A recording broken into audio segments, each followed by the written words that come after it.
आगे बढ़ती दुनिया के साथ साथ बीमारियां भी बढ़ती जा रही हैं। शायद ही कोई ऐसा इंसान हो जो कभी बीमार नहीं हुआ होगा।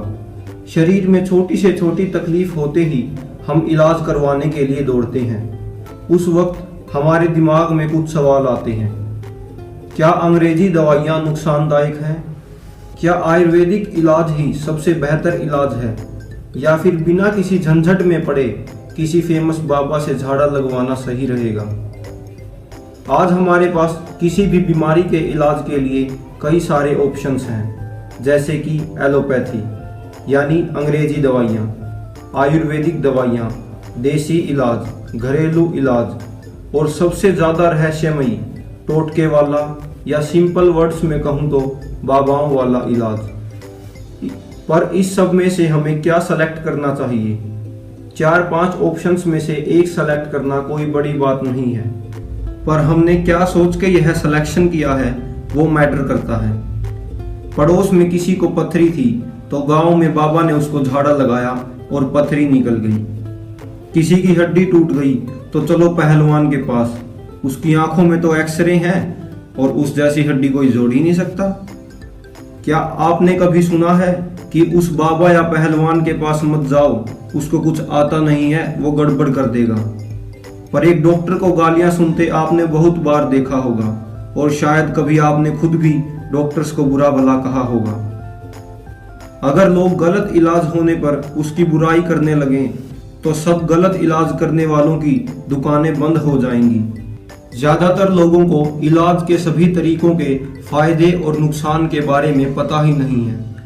हम सिर्फ कुछ लोगों की सुनी सुनाई बातों पर भरोसा करके अपनी हेल्थ को खतरे में डाल रहे हैं। हमें किस सिचुएशन में क्या सेलेक्ट करना चाहिए?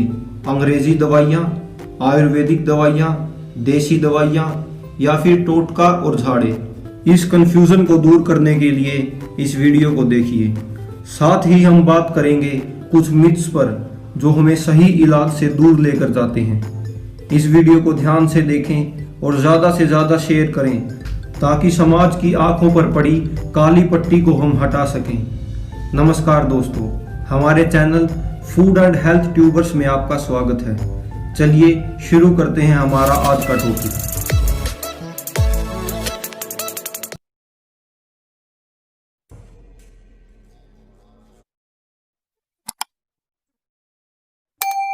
सबसे पहले एलोपैथी यानी अंग्रेजी दवाइयों पर बात करते हैं। एलोपैथी के दो एलिमेंट्स हैं, दवाइयाँ और डॉक्टर।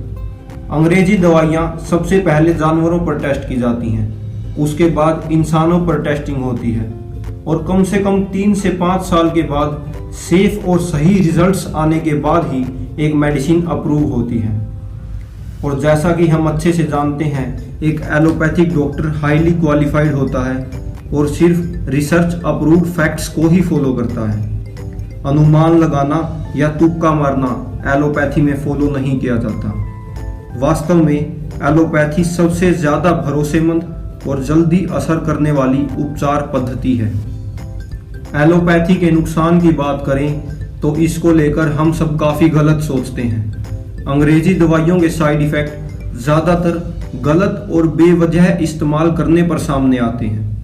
आंकड़ों के अनुसार सिर्फ 2 या 3% लोगों में ही साइड इफ़ेक्ट्स देखने को मिलते हैं। इसीलिए जो बीमारियां खान पान और लाइफस्टाइल बदलने से ठीक हो सकती हैं, जैसे कि सिर दर्द, मोटापा, एसिडिटी, इंडाइजेशन, भूख ना लगना या फिर नींद ना आना आदि के लिए हमें दवाइयों का इस्तेमाल नहीं करना चाहिए। सीधे शब्दों में कहा जाए तो शरीर में जल्दी से बढ़ने वाली बीमारियों के इलाज के लिए एलोपैथी सबसे ज़्यादा इफेक्टिव इलाज है। आयुर्वेदिक औषधियाँ हमारे पूर्वजों द्वारा बताया गया चिकित्सा ज्ञान है। हमारे शरीर को स्वस्थ रखने के साथ साथ आयुर्वेद बीमारियों के इलाज हेतु भी कारगर पद्धति है। आयुर्वेद एक बहुत अच्छा विकल्प है क्योंकि इससे साइड इफेक्ट होने का खतरा ना के बराबर है। आयुर्वेद की ज़्यादातर दवाइयाँ रिसर्च द्वारा अप्रूव हो चुकी हैं और आयुर्वेदिक डॉक्टर भी हाईली क्वालिफाइड होते हैं। नीम, पीपल, फल, सब्जियां, गिलोय, जैसी गुणकारी औषधियां आसानी से उपलब्ध भी हो जाती हैं। आयुर्वेद का एकमात्र नुकसान यह है कि इसकी दवाइयां बहुत स्लो काम करती हैं और लंबे समय तक हमें इनका सेवन करना पड़ता है। इसलिए अगर बीमारी मरीज के शरीर में बढ़ सकती है या फिर एक मरीज से दूसरे मरीज को फैलने का खतरा है, जैसे कि कोरोना वायरस, हड्डी टूटना, डेंगू, मलेरिया, हार्ट अटैक इत्यादि, इन सब में आयुर्वेद के इलाज को सेलेक्ट करना कोई समझदारी नहीं है। देसी दवाइयाँ। वर्तमान में इलाज की सबसे कॉमन पद्धति देसी दवाइयाँ हैं। जी हाँ दोस्तों, देसी दवाइयों द्वारा कुछ लोग बड़े से बड़ी बीमारी का इलाज करने का दावा करते हैं, परंतु वास्तव में ये देसी दवाइयाँ किसके लिए ठीक हैं और किसके लिए गलत, ये कोई नहीं जानता। देसी दवाइयाँ देने वाले ज़्यादातर लोग अनक्वालिफाइड हैं और उनके द्वारा दी जाने वाली दवाइयाँ भी रिसर्च अप्रूव्ड नहीं हैं। अधिकतर देसी दवाइयाँ ज़्यादा मात्रा में स्टीरॉइड्स देती हैं, जो हमारे शरीर को बहुत ज़्यादा नुकसान पहुँचाती हैं और अंदर से शरीर को खोखला कर देती हैं। किसी इंसान को देसी दवाइयों से फायदा हुआ तो ये बात सबको पता चल जाती है, लेकिन देसी दवाइयों से परेशान होने वाले लोग किसी और जगह से ट्रीटमेंट शुरू कर देते हैं। इसीलिए हमें देसी दवाइयों से होने वाले नुकसान का पता ही नहीं चल पाता। आंकड़ों के अनुसार टीबी के 25% मरीज बिना किसी इलाज के ठीक हो सकते हैं और 50% सही इलाज होने पर आसानी से ठीक हो सकते हैं। बाकी के 25% को ठीक होने में समय लगता है, परंतु आज टीबी का 100% इलाज संभव है, लेकिन देसी इलाज वाले सिर्फ उन 25% को ही ठीक कर पाते हैं जो बिना किसी इलाज के ठीक हो सकते थे, और बाकी के मरीज देसी दवाइयां लेकर अपने शरीर का नुकसान ही करते हैं। 10 में से 2 या 3 मरीज ही देसी दवाइयों से ठीक हो पाते हैं। इसीलिए इतने रिस्क के साथ देसी दवाइयों को सेलेक्ट करना कोई समझदारी वाली बात नहीं है। देसी इंसान वो है जो अपनी संस्कृति को आगे बढ़ाए। इसकी आड़ में गलत चीजों को बढ़ावा देने वाले लोग सही नहीं ठहराए जा सकते। अंधविश्वास, ये एक सेंसिटिव और इम्पोर्टेंट टॉपिक है। बिना किसी रिसर्च अप्रूव्ड फैक्ट और मेडिकल फील्ड की जीरो नॉलेज रखने वाले लोग टोटके और झाड़े द्वारा हर बीमारी को ठीक करने का विश्वास जताते हैं। हम किसी की भावनाओं को ठेस नहीं पहुंचाना चाहते, परंतु ऐसे चमत्कारों से कोई लाखों में से एक मरीज ठीक हो पाता है। बाकी सब अंधविश्वास में डूबकर सही इलाज से दूर हो जाते हैं। धार्मिक काम करना गलत नहीं है, पर इलाज के लिए हमें एलोपैथिक या फिर आयुर्वेदिक को ही सेलेक्ट करना चाहिए। सही समय पर इलाज न मिलने के कारण बीमारी और बढ़ सकती है। यह इलाज का कोई तरीका नहीं है, पर अगर हम भगवान से जुड़कर बीमारी को ठीक होने की उम्मीद करते हैं तो आयुर्वेद और एलोपैथी का असर और भी बढ़ जाता है, क्योंकि साइकोलॉजिकली पॉजिटिव रहने से हमारी बॉडी अच्छा रिस्पॉन्ड करती है। हमें इलाज से पहले हर ट्रीटमेंट ऑप्शन से जुड़ी कुछ बातें याद रखनी चाहिए। एलोपैथी तेजी से बीमारी पर असर करती है और इसके साइड इफेक्ट बहुत कम है। आयुर्वेदिक दवाइयाँ धीरे धीरे काम करती हैं और इनके साइड इफेक्ट ना के बराबर हैं। देसी दवाइयाँ, इनके साइड इफेक्ट्स बहुत ज़्यादा हैं और ये बीमारी पर असर भी अच्छे से नहीं करती हैं।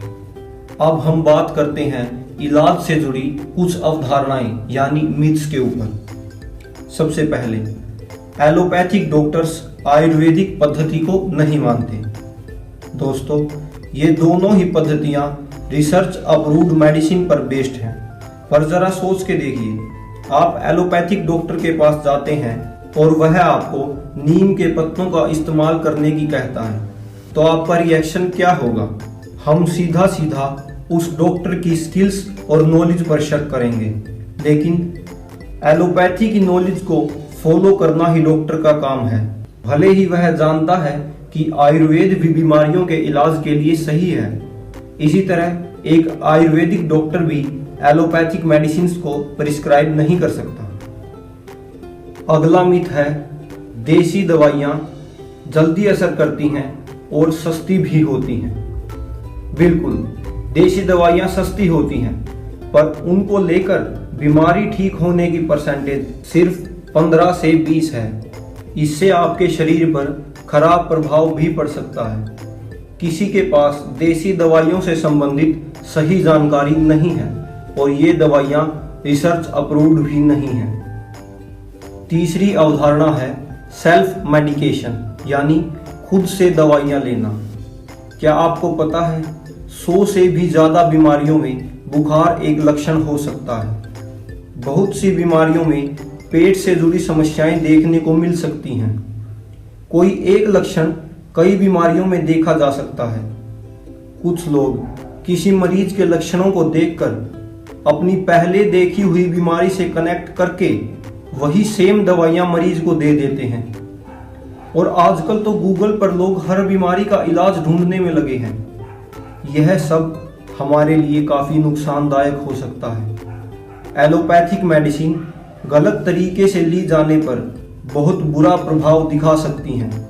इन्हें केवल क्वालिफाइड डॉक्टर्स की सलाह से ही लेना चाहिए। डॉक्टर्स सिर्फ पैसे के पीछे भागते हैं, उन्हें मरीज से कोई मतलब नहीं। ये मिथ हर मरीज के लिए सच बन चुका है, पर असलियत क्या है, चलिए उस पर बात करते हैं। हम सब सोचते हैं कि डॉक्टर इतना पढ़ा लिखा है और फिर भी उसे कुछ नहीं आता, और देसी इलाज वाले तो अनपढ़ हैं, वो तो बेचारे दुनिया का भला करते हैं। फिर तो हम सबको अपने बच्चों को पढ़ाने की बजाय देसी वैद्य या फिर बाबा बनाकर दुनिया का भला करना चाहिए। डॉक्टर इतने पैसे लेकर लूट लेता है, ये बड़ा कॉमन डायलॉग है। फ्री या फिर सस्ते के चक्कर में पड़कर रिस्क लेने से अच्छा है पैसे देकर सही इलाज करवाना। मैंने तो आज तक ऐसा कोई डॉक्टर नहीं देखा जो मरीज का भला ना चाहता हो सकता है वो पैसे भी कमाना चाहता है, पर देसी टोटके वालों की तरह गलत या फिर तुक्के वाला इलाज नहीं करता। और अगर हमें लगता है कि देसी इलाज गलत या तुक्का नहीं है, तो दुनिया में इतने मरीज हैं, सबको अपने अपने घर से एक देसी डॉक्टर बना लेना चाहिए। एक डॉक्टर कितना भी प्रॉब्लम में हो, भूख हो, सो रहा हो, किसी मरीज को मरते हुए नहीं देखना चाहेगा, उसे बचाने की कोशिश करता ही रहेगा। अगर कोई हमें कहे कि मेरा बेटा हॉस्पिटल में है, पैसे चाहिए उसके इलाज के लिए, तो हम में से 1 या 2% लोग ही उसको पैसे देंगे। बाकी सब सोचेंगे कि फ्रॉड है, पैसे लेने के लिए झूठ बोल रहा है। ज्यादातर डॉक्टर भी यही सोचते हैं, तो उनके लिए अलग से गालियां क्यों? गरीब हो, अमीर हो, शराबी हो, किसान हो या फिर पॉलिटिशियन हो, शायद ही कोई माँ बाप ऐसा होगा जो अपने बच्चे को डॉक्टर के रूप में देखकर खुश नहीं होगा। पर फिर भी हम इलाज को लेकर हमारी सोच क्लियर क्यों नहीं करना चाहते? बच्चे को डॉक्टर बनाने का सपना देखने से पहले हमें इलाज को लेकर अपनी सोच साफ कर लेनी चाहिए, क्योंकि माँ बाप अपने बच्चों को मरीज के घर वालों से पिटवाने के लिए डॉक्टर नहीं बनाते। दोस्तों, बैलेंस्ड डाइट, एक्सरसाइज और अच्छी नींद लेना भी हमें हेल्दी रखने के साथ साथ बीमारियों से जल्दी ठीक होने में हेल्प करता है।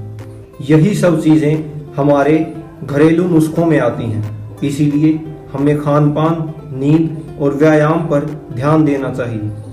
अगर आप खाने पीने की वस्तुओं को सही मात्रा में इस्तेमाल करते हैं तो इसका कोई गलत प्रभाव नहीं पड़ता।